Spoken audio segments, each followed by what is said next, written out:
नारद की कामदेव पर विजय।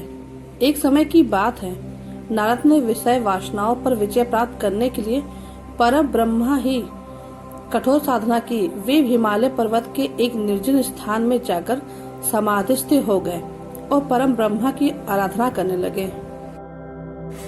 उनकी इस कठोर साधना करते देख देवराज इंद्र भयभीत हो गए।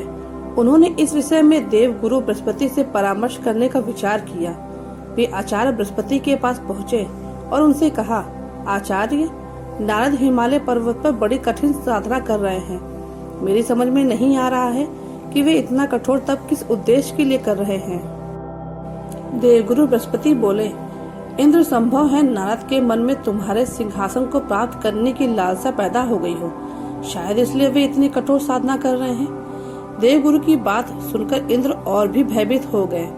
उन्होंने आचार्य बृहस्पति से पुनः पूछा, आचार्य, यदि ऐसा हुआ तो मेरे लिए यह बहुत दुखदायी बात होगी। मुझे परामर्श दीजिए कि ऐसी हालत में मैं क्या करूं। आचार्य बृहस्पति बोले, इंद्र, तुम तो देवों के राजा हो, सर्वशक्ति संपन्न हो, सामर्थ्यवान हो। मैं तुम्हें इस विषय में क्या परामर्श दे सकता हूँ। तुम स्वयं ही कोई उपाय सोचो। आप ठीक कहते हैं आचार्य जी, मुझे कोई न कोई उपाय सोचना पड़ेगा। कहते हुए इंद्र वहां से चले गए। अपने महल में पहुंचकर उन्होंने कामदेव को बुलाया और उनसे कहा, कामदेव, नारद हिमालय पर्वत पर एक निर्जन स्थान में बैठे कठोर तपस्या कर रहे हैं। मैं चाहता हूँ कि तुम उनके पास जाओ और अपनी मायावी शक्ति द्वारा जैसे भी हो उनकी तपस्या भंग कर दो, जैसी आपकी आज्ञा। कामदेव ने कहा और तत्काल उस स्थान को चल पड़ा जहाँ नारद तपस्या कर रहे थे। वहां पहुंचकर कामदेव ने अपनी मायावी शक्ति का जाल बिछाया। उसके संकेत मात्र से उस बियावाद क्षेत्र में बाहर आ गई। भांति भांति के फूल खिल उठे, चारों ओर हरितिमा फैल गई। शीतल मंद सुगंधित वायु बहने लगी। कलियों पर भंवरे गुंजन करने लगे। तब भांति भांति के रंग बिरंगी पक्षी कलरव करने लगे। कुछ ही क्षण में स्वर्गलोक की एक अप्सरा प्रकट हुई और नारद के सामने मनोहारी नृत्य करने लगी।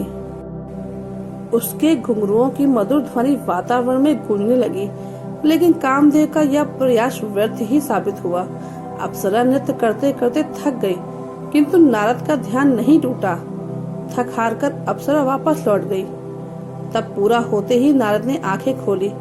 कामदेव ने सोचा, यदि नारद को बाद में यह पता लग गया कि मैंने उनकी तपस्या में विघ्न डालने की चेष्टा की है, तो वह मुझे शाप दे देंगे। उचित यही है कि मैं स्वयं ही उनको सच्ची बात बता दूं। यही सोचकर उन्होंने नारद के समक्ष पहुंचकर उन्हें साष्टांग प्रणाम किया। नारद ने उन्हें आशीर्वाद देकर कहा, आओ कामदेव। कामदेव ने कहा, अपराध क्षमा हो देवर्षि, मैंने आपकी तपस्या भंग करने का प्रयास किया था। नारद ने पूछा, पर क्यों? किसके आदेश से तुमने ऐसा किया? कामदेव बोले, देवर्षि, मुझ अकिंचन में इतनी हिम्मत नहीं जो स्वयं ही आपको तप से डिगाने का कार्य करता। मुझे ऐसा करने को कहा गया था।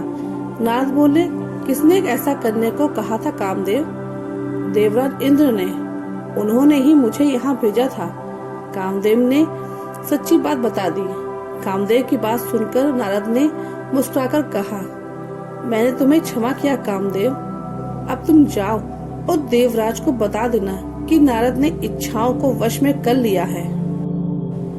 अब तुम जाओ और देवराज को बता देना कि नारद ने इच्छाओं को वश में कर लिया है। अब मैं संसार के किसी भी भौतिक आकर्षण में नहीं फंस सकता। जान बची तो लाखों पाए, कामदेव ने सोचा और जल्दी से वहां से चले गए। इसी तरह इंसान भी अपने ध्यान से अपनी इंद्रियों को वश में कर सकता है, जैसे अपराध, लालच, घृणा, ईर्ष्या, लोभ आदि पर। इंसान अपने आदतों को छोड़कर मोक्ष पा सकता है और स्वर्ग लोक जा सकता है। तो दोस्तों, कैसी लगी ये कहानी? आपको अच्छी लगी तो चैनल को लाइक और सब्सक्राइब करिएगा और कमेंट करके जरूर बताइएगा कि किस किस के साथ ऐसा हुआ है। और thank you so much guys, मेरे 101 सब्सक्राइबर होने के लिए। इसी तरह सपोर्ट कीजिए प्लीज।